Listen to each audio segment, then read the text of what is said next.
I, Chair Heather Miller, call the virtual electrical and elevator board meeting of March 25th, 2021 to order at 9:30 a.m. Debbie, can you please call the roll? Yes, ma'am. Chair Heather Miller. Here. Vice Chair Thomas Kyle. Here. William Barlow. Here. Amy Byer. Here. Elizabeth Bungda. Here. Andy Carmody.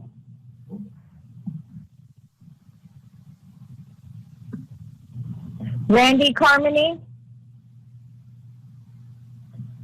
John Flagel. Here. Scott Hall. Here. Robert McNeil. Here. Vernon Pomerose. Here. Brian Richards. Here. Randy Smith. Here. Randy Carmody. Well, I see Randy is connected, so I am going to assume that he is having sound issues. Oh, you're here. Okay. Madam Chair, we do have a quorum. Thank you. Yeah, and Randy, I can't hear you either. So just so you know, there's something. You might have to talk in the chat if you can't get the mic working, or just have zero input today. So do any members have any additional changes to the agenda or the order of business for today? I, Chair Miller, rule the amended agenda and order of business approved. We did have some late submissions, and everybody should have gotten those updates from Debbie late yesterday. I also hope that everybody got a chance to review the minutes from our last meeting.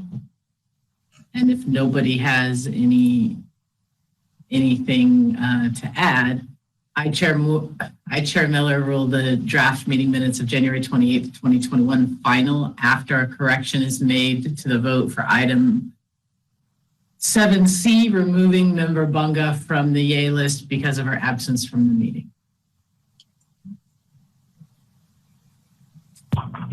Madam Chair? Yeah. At this time, can you bring to the attention of item IF for the next meeting? Yes. So we have agenda item IF.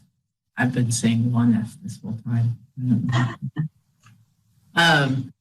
We were going to say goodbye to Scott Hall today, but we are pushing that to the agenda for the next meeting. And the date of the next scheduled meeting is May 27th, 2021. So sorry, will you still come? Yeah, I think I'll have some free time.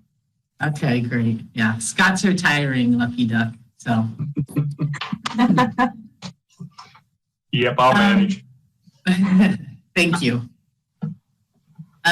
We are moving on to the public comment agenda item and policy analyst Tyler Glaze. Do we have anybody signed up for this?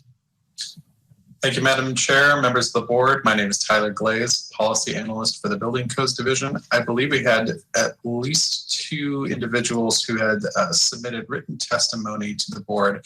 That is at the bottom of your help sheet if you wanted to take a look at those. And we also had at least 1 person who wished to submit oral testimony today at the meeting. So is there anyone connected who wishes to provide oral testimony?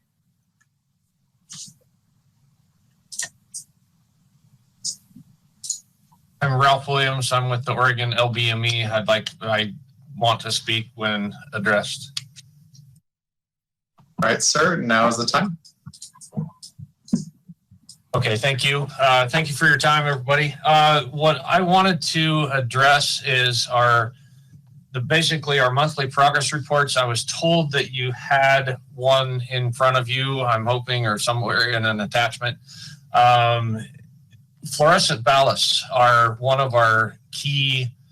I believe we have 300 hours in fluorescent ballasts that we, in an industry standard, are going away from more fluorescent ballasts. What I would like to propose, and I had an attachment saying luminaire verbiage, is changing our, we have 200 hours in light fixtures and 300 hours in fluorescent ballasts. I would like to propose combining those light fixtures and fluorescent ballasts into a luminaires category to be more along the lines with the NEC code discussing luminaires, and have that as a 500-hour category for light fixtures and fluorescent ballasts, but rename it as luminaires. The problem is, a lot of our buildings, not just county buildings that I'm in charge of, but a lot of our limited building maintenance electricians are working on buildings that have already been retrofitted or are in the process of being retrofitted to LED from fluorescence. So we have a lot of issues with people trying to come up with 300 fluorescent ballast hours when they're not out there as prevalent anymore as they used to be. So that's what I'd like to propose a change on our hours, and just combine light fixtures and fluorescent ballasts to luminaires for the same amount of hours of 500 hours.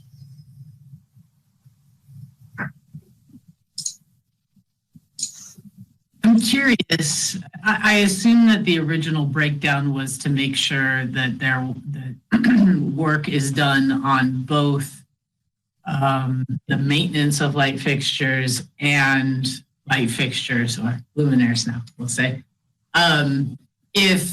If the verbiage was changed to luminaires for 200 hours and luminaire ballasts or drivers or luminaire, I don't know, ballast drivers, for the 300 hours, that would stay more in line with what was already set up. I don't know. Oh, sorry. Go ahead, Rob. Oh, yes, that would be fine too. I was trying to combine those two, because whether we're dealing with HID light fixtures, changing ballast, that's a ballast too, but it's not a fluorescent ballast. And light fixtures, yeah. If we could just go away or change the even ballasts, fluorescent ballasts to, ballasts or drivers, something of that nature would also be in the lines, because when it's specifically fluorescent ballasts, when they're not out there in a lot of facilities, it's not possible to get those hours legitimately. Right. Tyler, do you know the policy path for that? Madam Chair, I do not, but I can speak with our policy team and get back to the board. Okay, great. Thank you.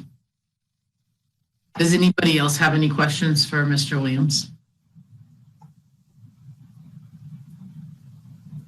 Thank you. Thank you for your time.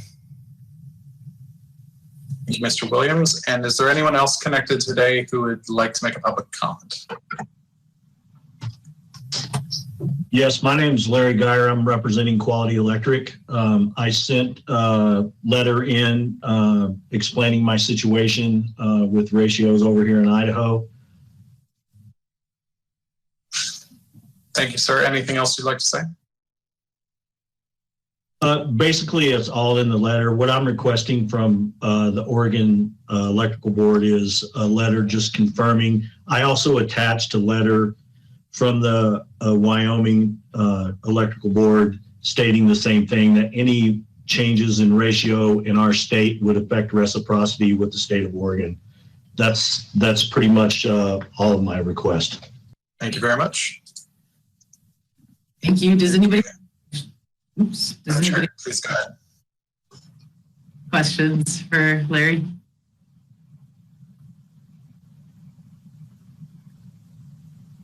I'm in agreement with Larry's request that I think the state of Oregon probably should notify Idaho that I think reciprocity would be affected with these changes if I'm not correct, if I'm mistaken. My understanding of the reciprocity agreement is that their apprenticeship needs to be substantially similar to the apprenticeship in the state of Oregon. And if their legislature, if the Idaho legislature passed this, I would not consider it substantially similar to our apprenticeship. There's good actors that would probably still appropriately supervise their apprentices, but there's no way that we could know that that was actually happening and to what degree. So I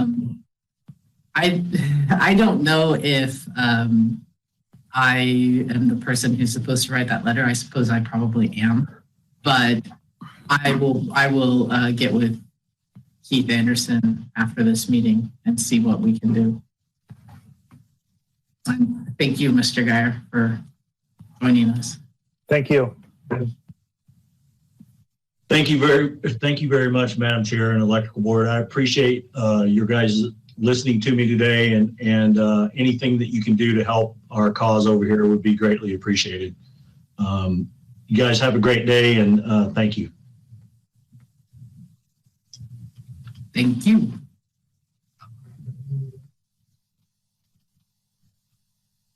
Madam Chair, if I may, I believe we had one other individual who wished to testify today. Do we have a Crystal Gonzalez connected? And anyone else who wishes to testify? Madam Chair, I believe that is everyone. Okay, thank you, Tyler. Moving on to agenda item 3A. Todd Smith is here to go over the consent orders. Yeah, I'm here to introduce some staff changes here at the division. First of all, I would like to formally announce that Alana Cox, who's been serving as our interim administrator, has formally accepted the position as our permanent administrator. So we're really excited about that. And then also in the enforcement section, we've had some new staff members I just want to make sure you're aware of. We had 2 new field investigators come on board, Philip Padilla and Jeffrey Pritchett.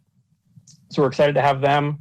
And then also we have a new contested case representative, Megan Sackett, who is also here to present our enforcement actions for you this morning. So with that, I'll turn it over to Megan. Just to help put a face to the name. Thanks, Todd.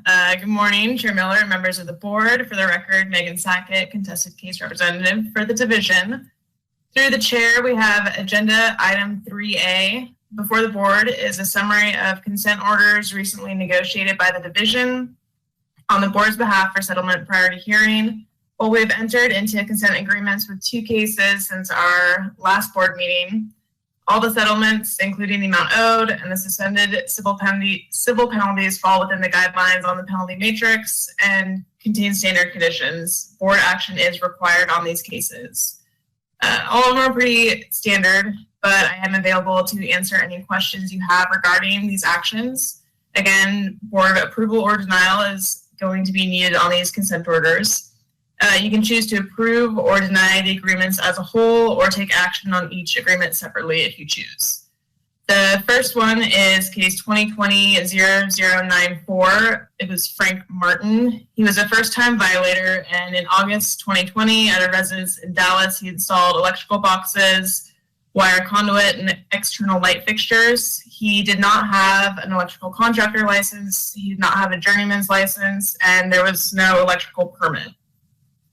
We assessed $6,000 fine, imposed $2,000, and suspended $4,000. The next case is 2020-0158 against Exceptional Homes by Andre Incorporated, another first-time violator. In November of 2020 at a residence in Portland, there were 2 GFCI breakers installed into an electrical panel, and there was no electrical contractor license, no journeyman electrician license, no electrical permit. In this case, there was $3,000 fine assessed, imposed $750, and suspended the $2,250. And so I believe board action is required on these two consent orders. Chairman Miller, I move that we approve the recommendations and the actions that have been presented. I second. Debbie, can you call a roll on or call a verbal vote, please? Yes, ma'am. BJ Barlow, Aye. Amy Byer, Aye. Elizabeth Bunga, Aye. Randy Carmody. Aye. Hopefully you can hear me this time. Yes, we can hear you, Randy. Thank you. John Swigel, Aye. Scott Hall, Aye. Robert McNeil, Aye. Vernon Pomerose, Aye. Brian Richards, Aye. Randy Smith, Aye. Vice Chair Thomas Kyle, Aye. and Chair Heather Miller. Aye. Madam Chair, the motion passes unanimously. Thank you. And then we continue on to agenda item 3B again with Ms. Sackett. I had a question. Sorry, Chair Miller. I had a question for Todd at the top. You mentioned that you have 3 more field investigators that were hired on. Is that to backfill vacancies, or is that to increase enforcement across the state? Yeah, it was 2 new field investigators, and yes, it was to fill existing vacancies. So we are fully staffed with 4 total field investigators at this point. Okay, great. And I'm glad you stopped me, Ryan, because I missed my opportunity to congratulate and thank Alana for taking the position as the administrator of the division, and really thank everybody who works in public service. It's much appreciated. I see you. Agenda item 3B, we've got an informational item from Megan Sackett again. It is Sackett, right? Yeah, Sackett, it's fine. I was like, I'll respond to Sackett. Most people do Sachet. Through the chair, agenda item 3B before the board are 3 default orders. No action is required by the board on these. However, I will be available if you do have any questions. The first one is C 2019-0211 ATM Incorporated. This was an installation of electrical wire and an outlet at a residence in Portland. There was no electrical contractor's license and no electrical permit. The next one is C 2019-0184. And these are, 4 default orders, not 3. And so the next one is C 2019-0184 against James Vardy. He failed to show up to his hearing, and he's a second-time violator. He got some increased penalties, and the final 2 were a failure to pay civil penalties. I won't make you guys listen to all of the details unless you're really interested in these defaults. Does anybody have any questions for Megan? Thank you, Megan. Moving on, the elevator program update with Warren Hartung. Good morning. Good morning, Madam Chair, members of the board. For the record, Warren Hartung, Elevator Program Chief, Statewide Services. As you can see by your packet, we've had a very non-exciting couple of months in the elevator inspection program. Happy to report things are calm and normal. No extraordinary events. And we're just keeping on doing our job. I am available should anyone have any questions on the lengthy submittal. No questions. Thank you, Mr. Hartung. My pleasure. Thank you for your time. Yeah. Moving on to agenda item 3B, the electrical program update with Keith Anderson. You're muted, Keith. Good morning, Keith Anderson, Electrical Program Chief. Nice to see everybody, even though it's go to meeting. So anyway, I have a few things this time around. We have a new Assistant Chief, Sean Cole. He was here a year and a half ago, and he is hired back on again, and I really look forward to working with him. He's already pretty well up to speed, and so it'll be really nice to get the help. So welcome him. And then we started the inspector training. I recorded that yesterday, and that'll be online on the training page on the BCD website. And I'm told it'll be available for anyone. It mainly covers the Table 1E, the amendments, and what we did and how we got to the process. So I think that would be good, for anyone to look at that and kind of see how the process works with the committee and that sort of thing. So I got that ready to go. And then we had with the ice storms, and that we had I'd received a number of calls about a concern that an electrical contractor was backfeeding panels with a generator, generators in multiple cases. And anyway, to just kind of set the stage a little bit, I spoke with the PGE person that was in charge of getting everything back online several weeks ago, and he told me that at the time they had restored about 750,000 customers. They had 5,400 left to go. They had 40 substations that were knocked out. 24 transmission lines were knocked out. Normally they run 30 crews, and they had brought in crews from out of state and every place they could get them. And they had 230 crews working 16 on and 8 off. So it was a big deal. I'm sure you know, I was out of power for a couple of days, and I can't remember anything that's been this large.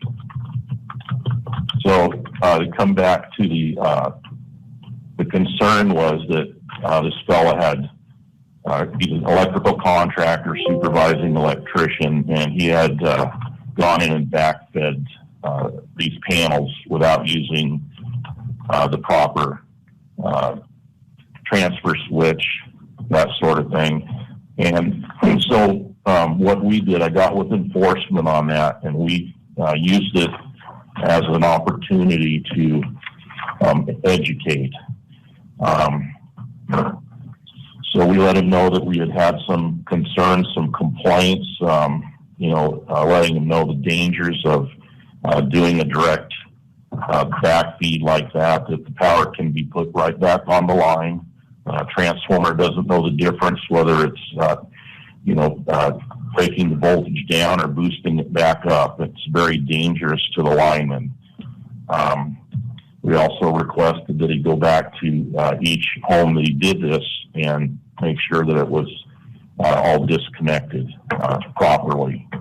And then basically, told him we didn't want to hear about this type of thing again, to circumvent, the proper safety installation and, doing it with either an automatic or a manual transfer switch. So I'd also, at the beginning of this, I contacted the utilities. They take safety precautions. They ground the conductors, the high voltage conductors, and that they work with prior to working on them just for this type of thing. And they appreciated, the call that we were, notifying that this was going on. So I didn't hear of any, accidents or anything. So we sent this warning letter off to the contractor, and hopefully that's the end of that. We won't hear anything, more on it. So,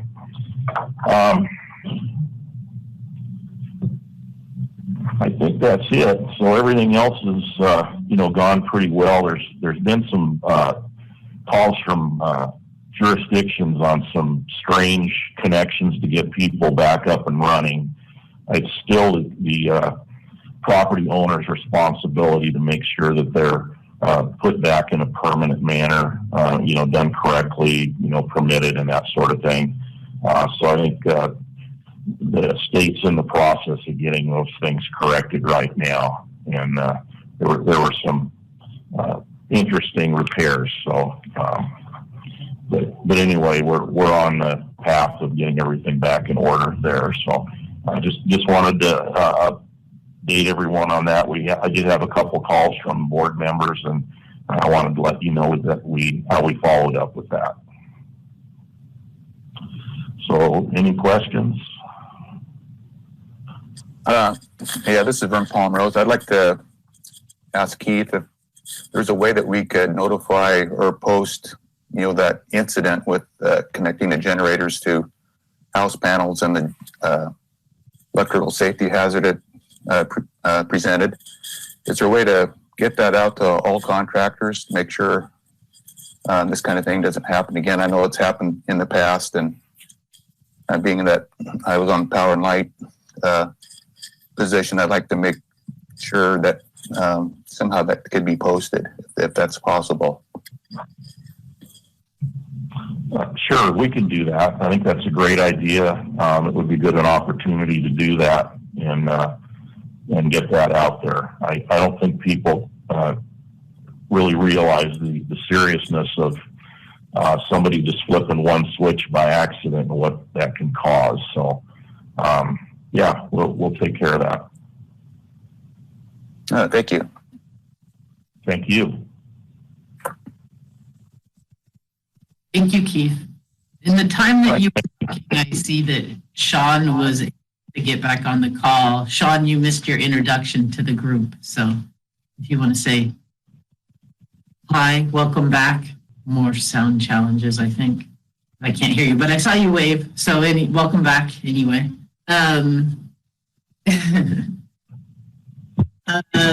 next agenda item is agenda item 7, new business, and Tyler Glaze is going to share that information with us. Thank you again, Madam Chair, members of the board. Today's Policy Analyst Division.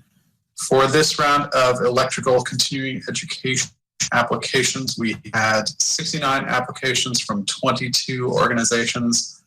50 courses were recommended for approval, including, that includes 1 course that was added as late submission. 10 courses were recommended for denial, and 9 instructors were recommended for approval.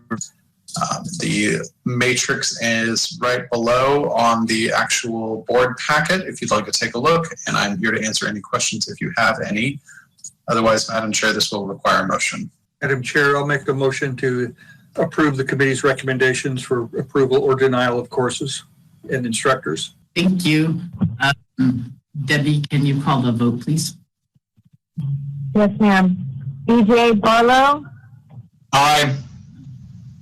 Amy Byer? Aye. Elizabeth Unga? Aye. Randy Carmody? Aye. John Flagel? Aye. Scott Hall? Aye. Robert McNeil? Aye. Vernon Palmerose? Aye. Brian Richards? Aye. Randy Smith? Aye. Vice Chair Thomas Kyle? Aye. Chair Heather Miller? Aye. Madam Chair, this motion passes unanimously. Thank you. That brings us right to the end of the meeting, and there being no further business, the meeting is adjourned at 10:01 a.m. Thanks everybody for coming. Thank you all. Thank you. Thank you. Thank you. Thank you, Debbie. Thank you. Thank you, Debbie. Thanks, Madam Chair.